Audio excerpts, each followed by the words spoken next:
ఆదిలాబాద్ జిల్లా ఆదివాసీ సంస్కృతి సాంప్రదాయాలను పరిరక్షించుకుంటూ వాటి ప్రాశస్త్యాన్ని భావితరాలకు తెలిపేలాగా కార్యక్రమాలను నిర్వహిస్తున్నట్లు ఎంపీ సోయం బాపురావు చెప్పారు.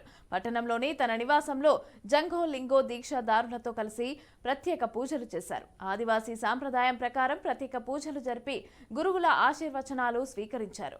ఆదివాసీలు అత్యంత పవిత్రంగా భావించే జంగో లింగో దీక్షలు భక్తి శ్రద్ధలతో సాగుతున్నాయని బాపురావు తెలిపారు. చెడు వ్యసనాల బారిన పడకుండా ఉంటూ మానసికంగా ప్రశాంత జీవనం గడిపేందుకు దీక్షలు దోహదం చేస్తాయని ఆయన పేర్కొన్నారు.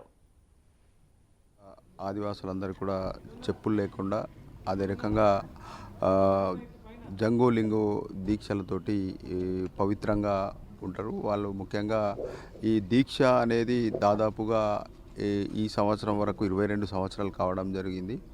అంటే దీన్ని ఒక మిలిటరీ మ్యాన్ హనుమంతరావు గురు హనుమంతరావు మహారాజు, ఆయన మహారాష్ట్ర